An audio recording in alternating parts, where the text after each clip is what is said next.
This is the X Zone Broadcast Network, broadcasting worldwide on broadcast affiliates and satellite program providers, including CNN Broadcast Network, Sirius Satellite Network, Star Media, Good News Radio Network, Angel Broadcast Network, Wiki Broadcast Network, and WPBN TV. For more information on the X Zone Broadcast Network, visit us at www.xzbn.net.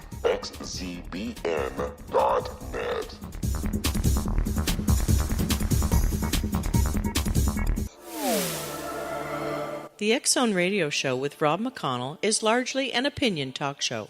All opinions, comments, or statements of fact expressed by Rob McConnell's guests are strictly their own and are not to be construed as those of the X Zone Radio Show or endorsed in any manner by Rob McConnell, rel-mar McConnell Media Company, the X Zone Broadcast Network, its affiliated networks, stations, employees, or advertisers.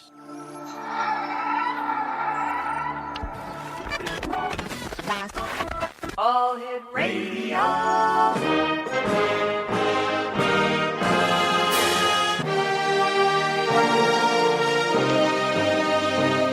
Welcome to the X Zone, a place where fact is fiction and fiction is reality. Now, here's your host, Rob McConnell.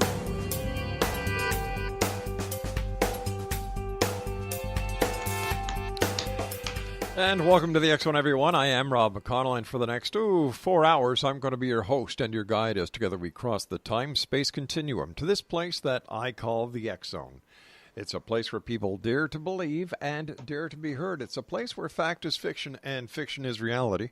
And the X Zone comes to you Monday through Friday from 10 p.m. Eastern until 2 a.m. Eastern, right here on the X Zone Broadcast Network, all our broadcast affiliates, and on iHeartRadio. If you'd like to find out about the programming we have available for you, 724-365 on the X Zone Broadcast Network, visit www.xzbn.net. My first guest tonight, X Zone Nation, is Delahnnovah-Starr Livingstone. He is an inventor, author, philosopher, entrepreneur, webmaster, humanitarian, cosmologist, and visionaire. Now, he was born in Montreal and has lived in Winnipeg, Vancouver, Denver, Colorado, Spokane, Washington, Halifax, Nova Scotia, Calgary, and the list goes on and on and on. He ran a small flower spar mining company in Vancouver in the mid-'60s, sold flowers in bars and restaurants across Canada and in Denver, Colorado, Spokane, Washington, and Ottawa from 1972 to 1984. We're going to be talking to Del tonight about the Revelatorium Revelations. Wow, that's a tongue twister, Del. That was first put up as a website in January of 1999. Welcome to the X Zone, Del. And welcome to you, and thank you for having me on again. It's my pleasure. Let our listeners know a little bit about you. Man, you really moved around, and now you're in Brantford, Ontario. Well, I've been in Brantford now for pushing 5 years. I lived in Ottawa for the last 35. After migrating back and forth across Canada and into the States quite a few times before that. But the long and the short of it is I've settled down in the sense that I'm not doing flowers in the bars and the restaurants, which is where a lot of the traveling took place. But I have been working on revelatory information that started coming through at the end of the 90s. And to bring your readers up just a wee bit, we did an interview 2 years ago. Right. Just, I think, 5 days before the original Alien Cosmic Conference held in Brantford in June of 2015. Yeah. The presentation I made there, it was a table display. They wouldn't let me speak, cough, hack.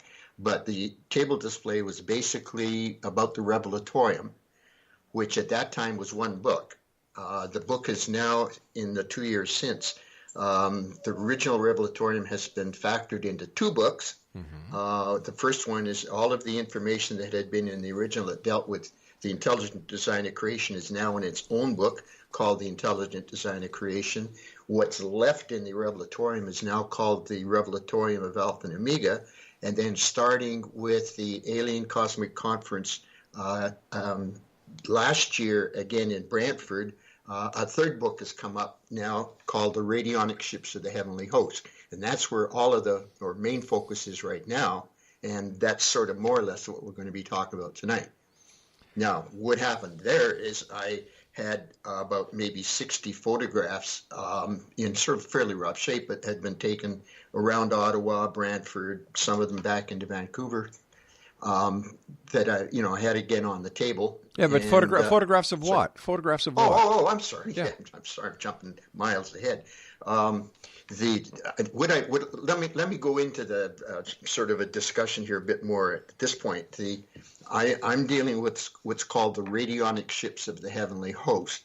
These differ from the UFO ships that ufologists have been following, wanting the governments to disclose and things, in the sense that the UFOs of the ufologist side of things are from, and I'm going to jump, the Revelatorium had a lot of this stuff, but I'm going to jump into it with both feet.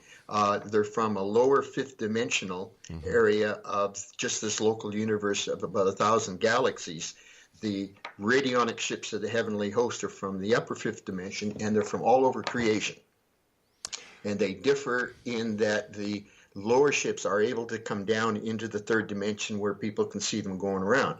The radionic ships don't come into the third dimension, but when they come into the fourth dimension, they create a condensation of water moisture around themselves. All right, Del, slow down. Take a deep breath. We're going to take a commercial break.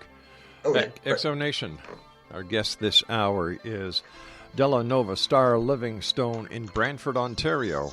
His website is Radionnics.com, and we'll be back on the other side of this break after a few words from our sponsors, and as Del catches his breath. We'll be back. Don't go away. All right. There we go.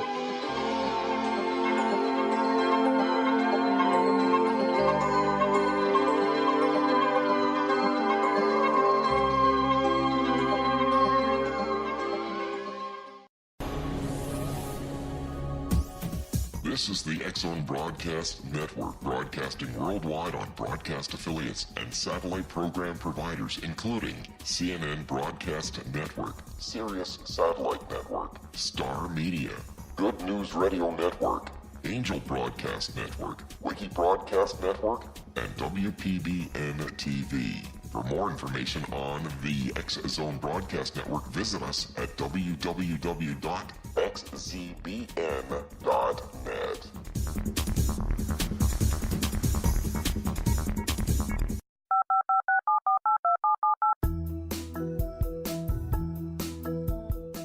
Did you know that when you're on the road with limited data or Wi-Fi, you can still listen to the X-Zone Radio Show with Rob McConnell, The Science of Magic with Gwilda Wiyaka, X-1, Dimension X, Space Patrol, and every minute of the X-Zone Broadcast Network by calling 213-401-0080, courtesy of Audio Now. No smartphone, app, or internet needed. It saves your data plan, and it's free if you have unlimited minutes. Call 213-401-0080 to listen on any phone, anytime, anywhere. Remember, 213-401-0080 for the best of the paranormal, parapsychology, and sci-fi radio programming anywhere, 24/7, 365.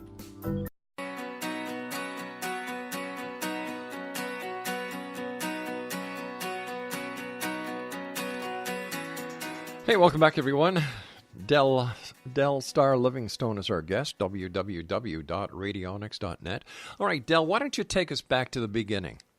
All right. Well, first of all, it's radionics.com, and it's two N's, like Radionnics. And the reason for the name is because these particular ships are magnetic. They radiate a magnetic field, and I use two N's to differentiate that word from radionic health instruments, which are also magnetic or radio, electromagnetic. So there is a distinction made there. The beginning is, what would be a better beginning for you? How I learned about these ships or what they are? The website itself, we discussed this just before the break. The website itself has about 650 odd photographs from around the world, a good number of them taken here in Brantford in the area, showing both what are called radionic clouds, which are the magnetic reflection in the lower clouds of the ships from their magnetic fields in the fifth dimension. That's a mouthful. There's also now, which wasn't in the earlier work at all, but there's now a number of photographs of literally, flying saucer-like ships, but they're virtual. They're actually condensations of moisture in the shape of the ships. You can throw a baseball and it would go right through them. But for example, on I guess it's I call them stargrams instead of chapters, but stargram 17 has a photograph that was taken from the space station just about a month ago at the middle of September, and it shows three of them sitting right out there. The people that were putting out the photograph through the media thought they looked like smoke rings. They thought that any number of possibilities, even raised the question that they're radionic ships. Well, they're not radionic ships, but UFO ships. Well, I took one look and I said, well, they're radionic ships because I have a photograph that was taken in September, exactly 2 years ago in 2014 in Brentford, who has the two exact same ships that were sitting off the space station, as plain as day. Okay, hold on. Whoa. Slow down. Sure. You're going fast again, Del. Again, I'm a fast talker. I have to slow down. All right. Now, I have to ask you something. Sure. Where did your interest in UFOs come from and radionics come from? From everything else I've read in your bio, there's no indication that you had an interest in UFOs or radionics or anything. Where did the interest come from? Well, literally, now this is going back into the mid-'60s, the hippie era and things like that. From about 1965 up, the interest in UFOs started to become fairly predominant. And I kind of, at a point, didn't believe in them, and then I started to believe in them. And then, Why did you start to believe in them? Well, just because there was enough talk going on around at the time. This is, I won't say I was in the hippie community, but I wasn't of it. There's a big difference. All right, so you became involved because of all the talk. At that time, had you seen a UFO? Well, this is the next step. In the very beginning of 1971, I started participating in a series of lectures about UFOs and other matters. The Revelatorium was, an outcome of basically those discussions. But and this is a quick fun story. This would be January of 71. The lecture was being given up on the second floor of an apartment in Vancouver. Off the kitchen was a small patio, and three of us at a coffee break were standing out, talking about what the lecturer had been talking about. And it was an overcast sky. There was a young girl from Columbia, and there was a 6'9" fellow from Vancouver. The girl was in the process of saying with her hand over her head, every time I've seen a UFO, I felt a buzzing, and she got that far. I had picked up on what looked like a saber jet flying across under the clouds with swept back wings. And in those days, you probably remember the jet trail always followed the plane by about 20 feet. Still does. Pardon me? Still does. Still does? Well, if you got good ears. But in those days, you could hear the jet trail pretty distinctly because they were always flying under the speed of sound in those days. So I went immediately to the jet trail. There's no sound. I went back to the ship. I went back. Still no sound. She's still standing there with half a sentence out her head. The kitchen door opened. The guy giving the lecture stuck his head out with a big grin and said, "Did you see it? Did you see the flying saucer?" And went back in. So, whoa, that was kind of, all right, let's no, listen hold on here. Now I have to ask you a few questions about your sighting. Sure. Okay. The craft, it left a contrail. No, it didn't. It did. No, that's what I'm saying. Okay. It left nothing. It was. Okay. It literally looked like a silver saber jet flying along. Okay. It looked, like a spotlight from the ground on a cloud cover. It's doing an attraction for something, but the spot moves back and forth across the clouds. Well, it was identical to that. It was a saber jet. Only there was no jet trail, and there was certainly no sound behind it. Okay. So it was actually a silver UFO. Is it possible it was an experimental craft? No. How do you know? No, because the guy wouldn't have stuck his head, come out from the kitchen with a big grin and saying, "Did you see the flying saucer?" And going back in, who was talking about UFOs and what they are, why they're here at that exact moment.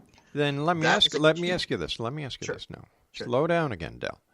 Because I got two more incidences. All right, slow down.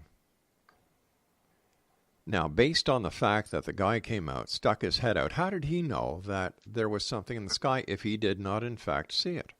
Well, it's because, and again, you're just going to, he was, and this is what the realization was, he was in tune with those guys right off the top, because there are people that have been here and there and still are today completely directly in tune with them.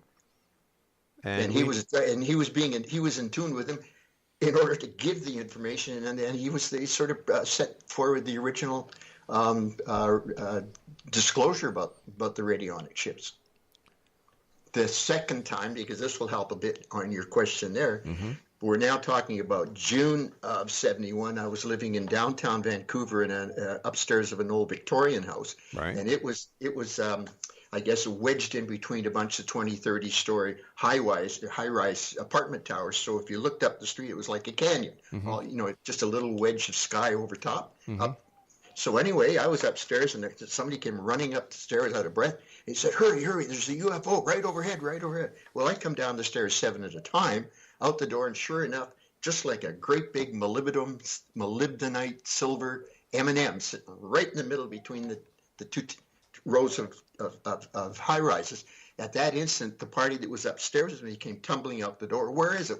And it took off just like that, it was gone. So he wasn't supposed to see them, and I was, because that's the way it works. You will be shown them in the third dimension if you're ready to see them.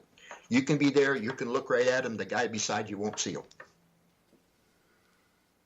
Now, that's been going on for a long time. When somebody's consciousness has reached enough of level where they're going to be shown to confirm their belief and move it ahead, they'll be shown it. That's why people claim they've seen them. Other people say, no, it's a bunch of bunk. When you're ready to see, and they're silver. They're like, all they've done is lower their frequency to the visible band of radiation so you can actually see them, but they're virtual. There's not actually a ship there. You throw a baseball, like I say, it goes right through. So they're not solid mass. They are transparent. But they are silver in reflection. They have a silver hue, but you can throw a baseball right through them. Yeah, this is in the third dimension because most of them are around in the fourth dimension, and they are more in the way of I don't know how to describe it. If you took a saucer-shaped UFO and you replaced it molecule by molecule with a water molecule, then you would have a perfect picture of it, but in water vapor form, moisture form, rather than in metal form or whatever substance. But that's exactly the website. Chapters 16 and 17 has all kinds of them, including these ones off the space station that are, I call it condensate. They're in a condensate form. Okay. Now there's all kinds of them up on the internet. UFOs, and they're condensates. But people don't differentiate the difference. They just let's be honest, Al. Sure. The internet is the biggest septic tank that God has ever created. There's more shit in it than anything else. There's a technique called wheat from the chaff. If you know, there's also a saying that says drugs kill. I know that. I stopped smoking absolutely categorically and undeniably in February, Valentine's Day of 1970. Well, good for you. By the time 71 came around, I had been, cleared my consciousness because 6 months you can feel the after effects of that stuff coming out of your system, day by day, more and more. So by the year later, I was purged of enough of the, the not depressive, but the consciousness suppressing effects, enough that I was able to start seeing things a lot more clearly. I was basically literally yanked out of being a hippie. I managed a rock and roll band, a hippie rock and roll band through the end of the 60s. That's why I say I was a hippie, not of the world of hippies, but in it. And we smoked a lot, I have to say. But again, that's water under the bridge and long ago. Sure. So the thing about marijuana, the medical side, I cannot, under any circumstances, drop the significance of medical marijuana because I've seen it happen, and even to myself. It does what it's supposed to as far as medical is concerned. Sure. But recreational use is a no-no. Yeah. Because it dissipates your energy, it drops your frequency rather than brings it out. And in particular, there's a lot of, you've probably heard this expression, negative psychic astral imposition, the negative stuff that comes in.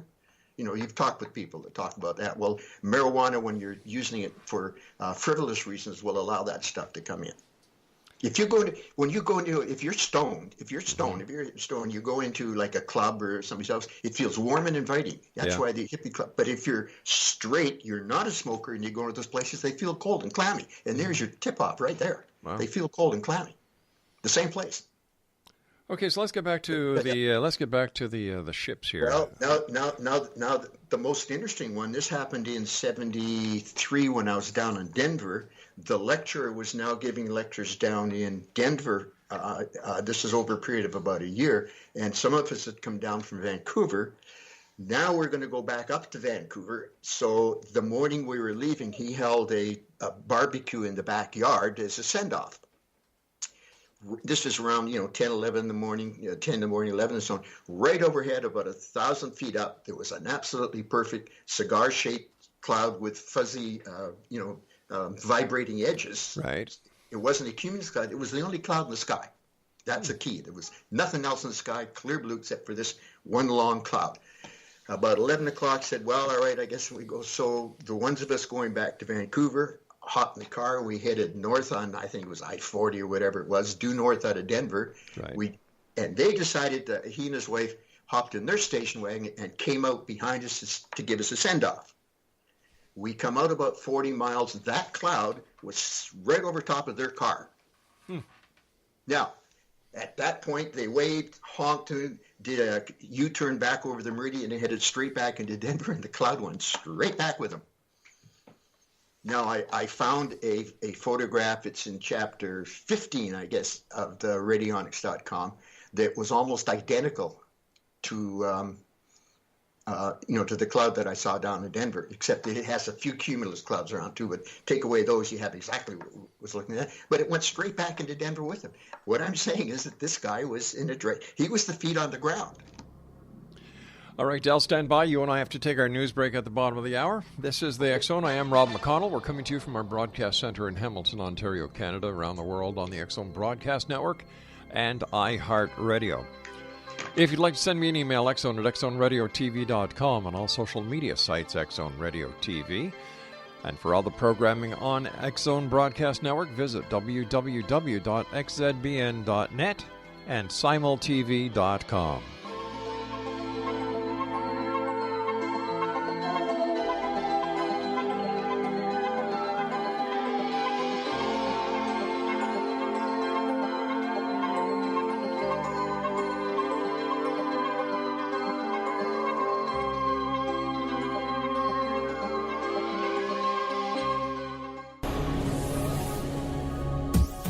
This is the X Zone Broadcast Network, broadcasting worldwide on broadcast affiliates and satellite program providers, including CNN Broadcast Network, Sirius Satellite Network, Star Media, Good News Radio Network, Angel Broadcast Network, Wiki Broadcast Network, and WPBN TV. For more information on the X Zone Broadcast Network, visit us at www.xzbn.net.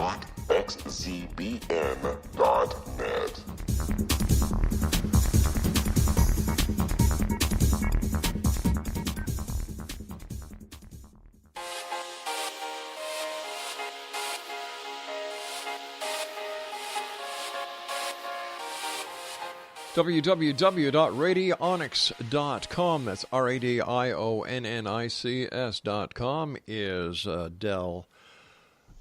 Starr Livingstone's website. And, okay, so what is the difference as where UFOs come from and where these radionic ships come from? Well, there's pretty well a fairly big chunk of another discussion down the road, which I'll save off until the next interview. Everybody has heard about the Luciferian rebellion without knowing, or Lucifer, especially the religious people, without having a good idea what's going on there. The real short and skinny version is that 5 billion years ago, in this local sector of 1,000 solar systems, the administrator of it, who was name was Lucifer, Delahnnovah's son. The bottom line of creation, throughout creation, is the fifth dimension. There is no life in the third dimension anywhere. If you go through the Revelatorium and intelligent design, it'll explain why, but there's a perfectly good reason. Anyway, he had figured out a way to be able to bring life down into the third dimension, presumably, in his view, to speed up the evolutionary processes and help things along. He was told not to proceed because those steps would interfere with steps that would be coming in down the road, namely now, and so not to do it. But free will is sacrosanct. Even the highest of the highest of the highest beings in creation have free will to do whatever. Usually they work with the creators and not against them. But Lucifer decided this is such a good idea, I'm not going to let it go. So his free will choice was to go ahead and do it anyway. And it caused a lot of problems. It was officially called the Luciferian self-will rebellion of the cosmic overplus.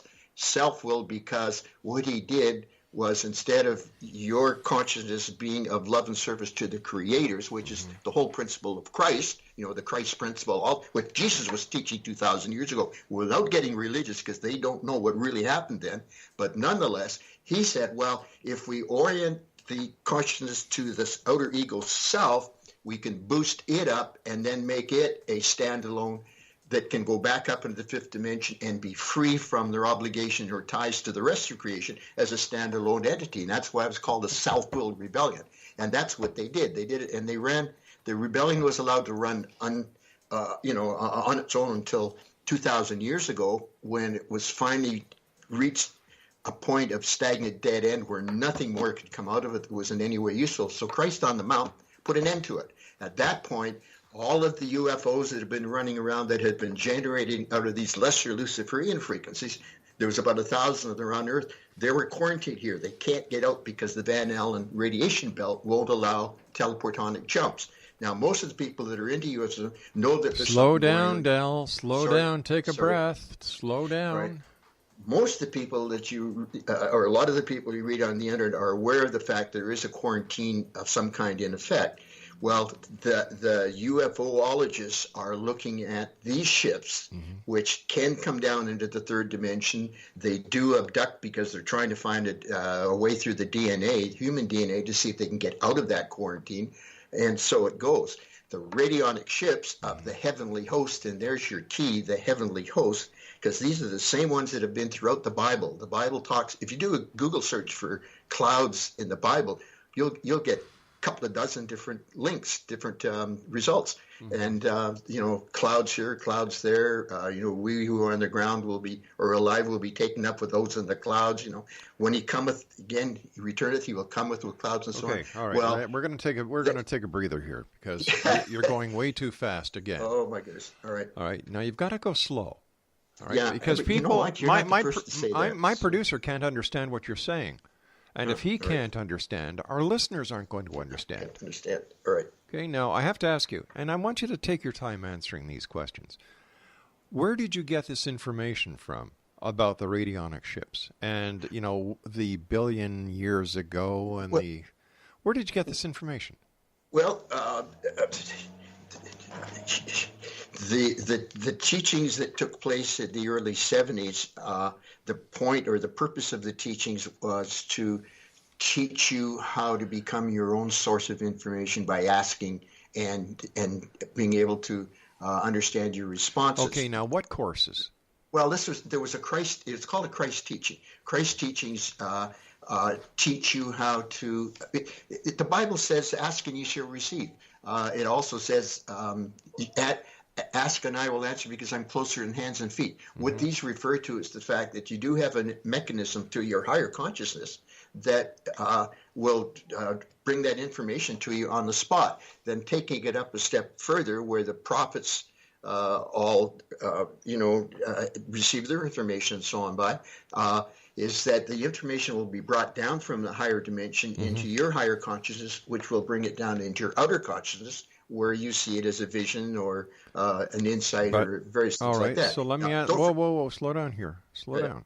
How do we know that the information that you're getting is not a manifestation of your own imagination and so on? Yeah.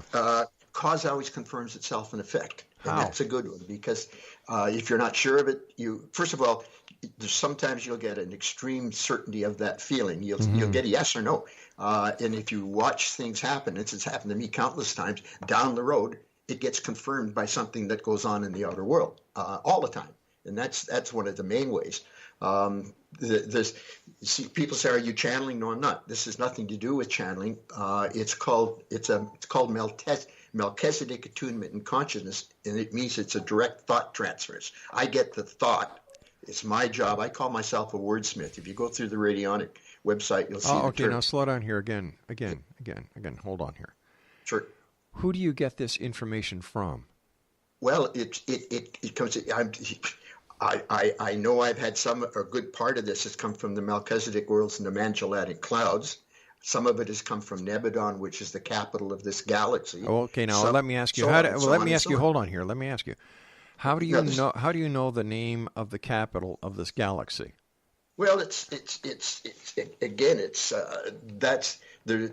this is not where I got the names from, but for example, a lot of people are aware of the Urantia book, which has some good information in it. It also has a lot of misleading information, but it gave those names at one time.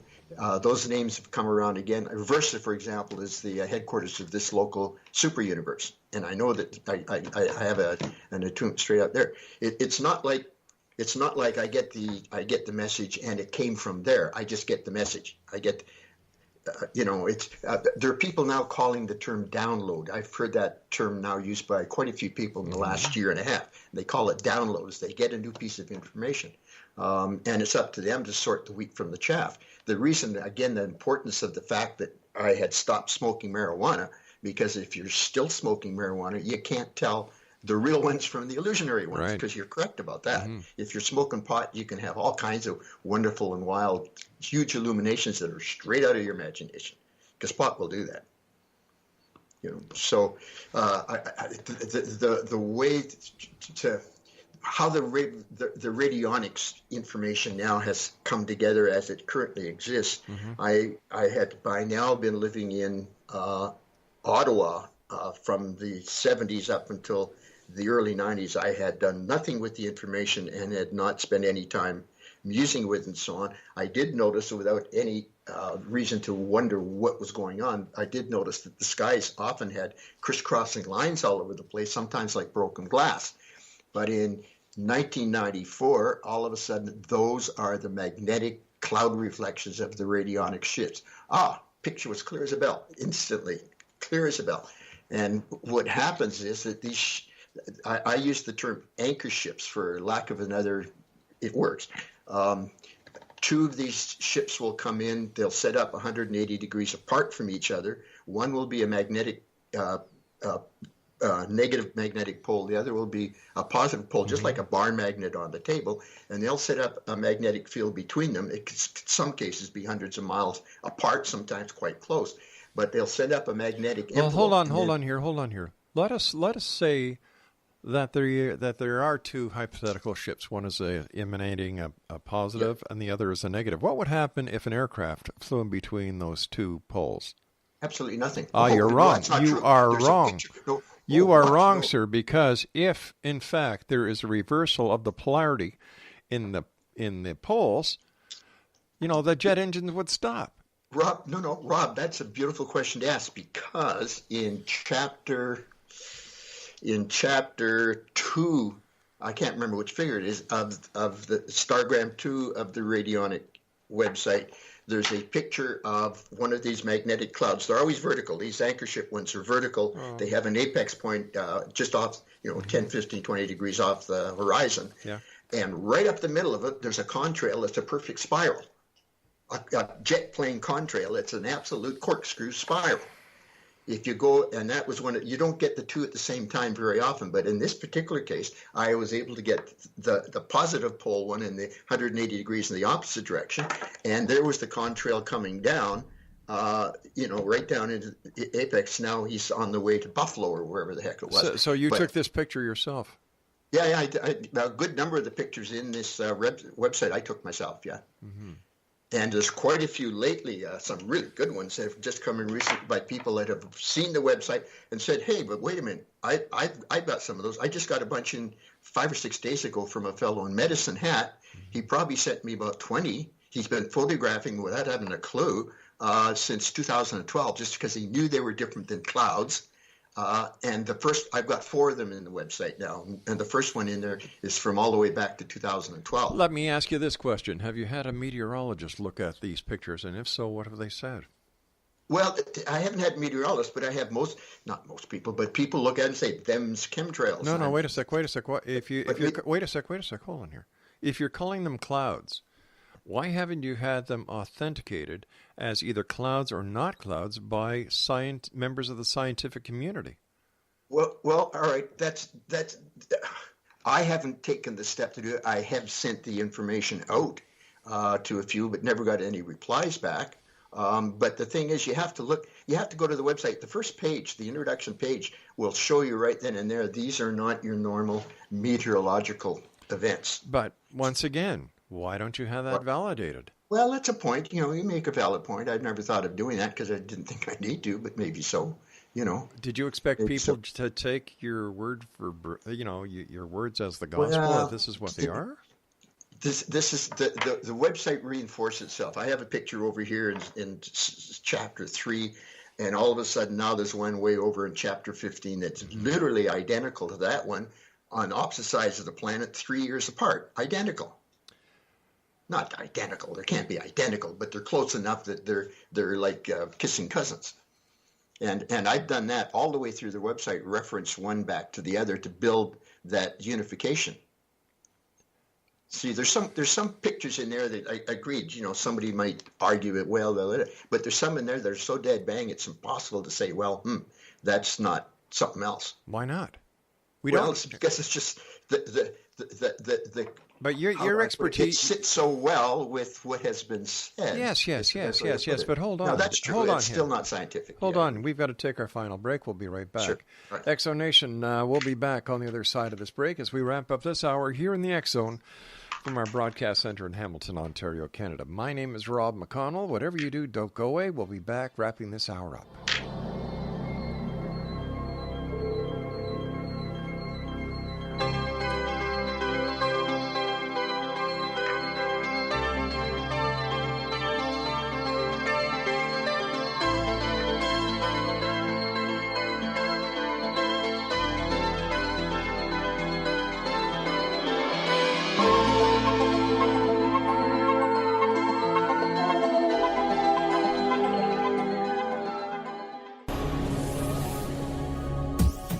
This is the X Zone Broadcast Network, broadcasting worldwide on broadcast affiliates and satellite program providers, including CNN Broadcast Network, Sirius Satellite Network, Star Media, Good News Radio Network, Angel Broadcast Network, Wiki Broadcast Network, and WPBN TV. For more information on the X Zone Broadcast Network, visit us at www.xzbn.net.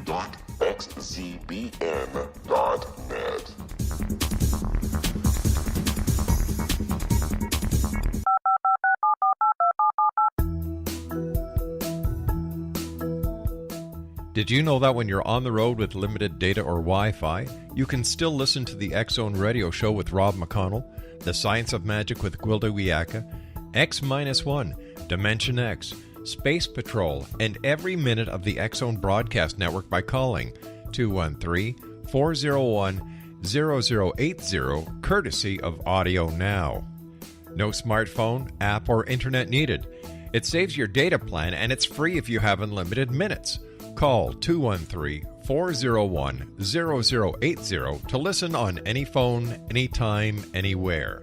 Remember, 213-401-0080 for the best of the paranormal, parapsychology, and sci-fi radio programming anywhere, 24/7, 365.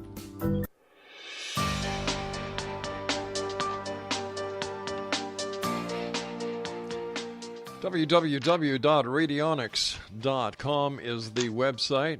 Delahnnovah-Starr Livingstone is our special guest. He's an inventor, author, philosopher, entrepreneur, webmaster, humanitarian, cosmologist.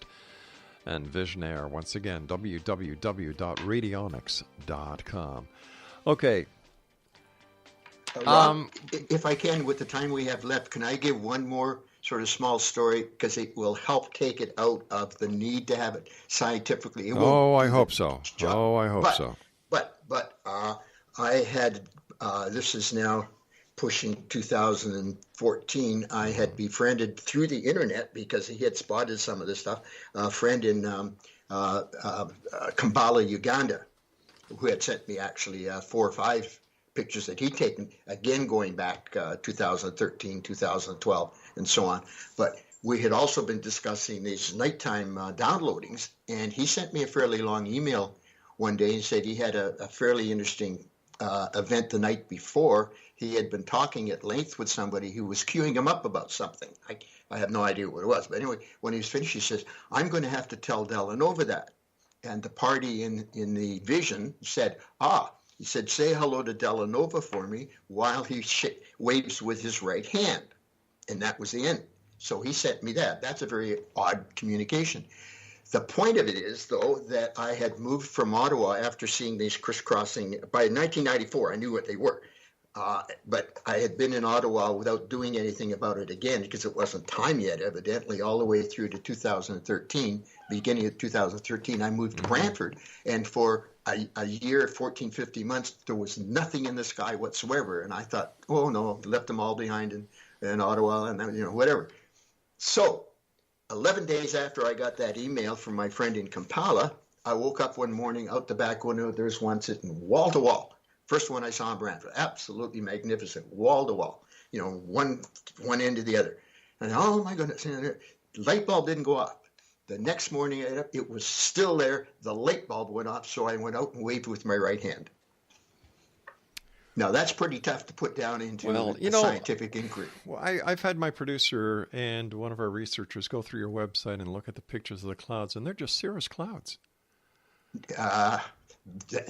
That's because the ionic magnetic effect takes place in the Sirius clouds, because most of the time you don't see them. Even though the ship is there, it's only when a Sirius cloud moisturization moves through, they'll change into the magnetic field reflection, and then when the moisture moves through, it's gone again. And that's why you very seldom see both at the same time, because you'll see the right-hand one, call it right-hand one, and then it'll come and go, and then the left-hand one, because the cloud keeps on moving, will suddenly flare up and they'll be gone. They can come and go within 20 minutes. Well, some of them will my producer hours at a time. My producer and researchers also sent me a website to go and check out. That's the NOAA, the NASA Skywatcher chart, and there are a number of clouds that look like the clouds that you have on your website. I'm not saying they're the exact same pictures, but the clouds are similar, and there's nothing spectacular about them. So I'm having a hard time understanding how you can actually associate something with Armageddon, with clouds, with Jesus, with super galaxies and UFOs. It's sort of a matter of knowing what you're looking for. A lot of some of the photographs on the website have come out of Google searches or Bing or any of them for chemtrails, sky photos, cloud photos, and so on. And I can look through 500 and boom, there's one. Then I look through tens of thousands of these on the internet, and boom, there's a second. They stick out every now and then. All right. So at the end of the day, what difference will it make in anybody's life? Oh, well, that's an interesting question. As you may have or not had discussions with people on air about the fact that the consciousness of mankind is going up higher and higher all the time, rapidly, ever since the Mayan calendar through the end of the 90s and 2012. You know that supposedly mankind is going through quite an expansion in consciousness. Yeah, well, it's called evolution. Okay, go on. Well, that's great. All right, sure, agreed. Same thing. All right. It's now ready for mankind as a whole. A lot of people believe in the higher dimensions without having much of an idea what they might be, but they believe in higher dimensions. The mass consciousness, that I call them, the Mr. and Mrs. Walmart, still don't. But their consciousness is going up higher and higher too, and the point is going to be reached fairly soon when an understanding or an acceptance of the fact of higher dimensions will start coming in as part of that picture. Let me ask you a question. Hypothetically, what happens if everybody who believes in these higher dimensions and the multiverses and everything else like this in the New Age genre is wrong? Sure. Well, that's a very good question, but I can't answer that to say that. See, don't forget, faith is a good part of a lot of this, but again, like I say, cause confirms itself in effect. What I'm saying by that is that the changes that are going on that have been predicted, some of them since the 60s and so on, the Mayan calendar was obviously long before that. Whoa, wait a sec. The Mayan calendar, according to the New Age gurus, was going to be the end of the world because the Mayan calendar ended up on December the 21st, 2012. And that was just a bunch of bunk. This whole thing with the Mayan calendar was perpetrated by a bunch of people on drugs, for God's sake. Here's the thing. Nothing took place in the outer world vision, but at exactly 2 hours before midnight on the 20th, all right, just exactly as though it was New York City Times Square at 12 o'clock midnight, a huge, I call it interdimensional cheer went up, just like a huge, cheer and throwing of hats and everything all around the world. Well, wait a sec. My show was live that night. We did a 24-hour period live, and we had people from around the world, and the report was nothing happened. I know, because they weren't picking up on the cheer, because it was only the people whose consciousnesses were tuned high enough, and I consider mine to be enough to be able to pick up that particular frequency. This is how do you prove it? But we had just finished a 25,000-year cycle of 12 dispensations. The Piscean age was the last 2,000 years. That was the Piscean dispensation. Dispensations are 2,000-year periods because new energy is released into the evolution at that point. How do we know that? How do we know that? How do we know that? Everything that we're talking. This is all. Wait a sec. When you're talking about ancient writings, you're talking about writings that were done by people who had a very limited knowledge about the world around them. They thought the world was flat, for God's sake. That some still do.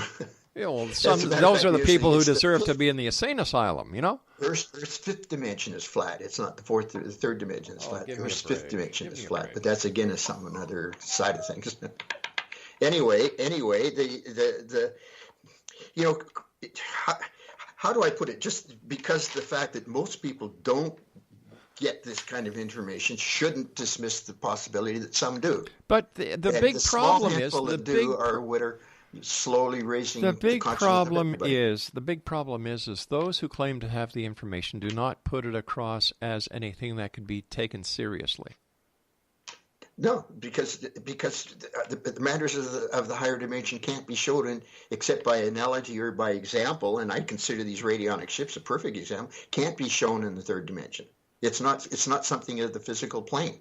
Engineers disdain the idea. Okay, so what you're saying is they got to have wheat on the ground. What you're saying is that in order to believe that these ships do exist, you have to believe unconditionally. And if you believe unconditionally, then you're a believer, and everyone who uses rationale and a scientific way of looking at things or gathering evidence is wrong. No, you don't have to believe it unconditionally, but if you start having a bit of a belief in it, at least to a point, more of it will start coming in, more of it will start, and the next thing you know, you do see the picture. That's the way it works, and it doesn't happen for everybody, but it's an inevitable process. Once you start, you just have to have that one tiny little finger through the, through the dark web. Of having that tiny bit of belief, because that allows the rest to start coming through. And I'm not guaranteeing that anybody's going to have that happen. All I'm saying is that without that belief, at least a little bit, it can't happen. It's as simple as that. And the scientific community of all of are the most afflicted by the fact that they cannot accept anything that isn't in a test tube laboratory. Well, they're not the only ones, because 93% of the population doesn't believe. Well, here's the thing. At the beginning of the 60s, if you believed in astrology, you were a kook. At the end of the 60s, if you didn't believe in astrology, you were a square. Oh, I don't know about that. I don't know about that. I know many people who do not believe in astrology. But the general population moved from utter unacceptance of the possibility of astrology into a sort of a general, acceptance of astrology through the hippie movement and into the 70s. Now just about everybody talks about astrology sort of as part of conversation. Not where I come from. That's a start. All right. Thanks very much for joining us tonight, Del. It's been a rather interesting conversation, to say the least. Thanks very much, Craig, for saving me on this one. Hippie, drug use, clouds, UFOs, radionic ships. I don't know. I really don't know. Not to mention the dog whining in the background. On a scale of 1 to 10, minus 39. We'll be back on the other side of this break as we continue here in the X Zone from our broadcast center in Hamilton, Ontario, Canada. Whatever you do, don't go away, I promise. We'll be back.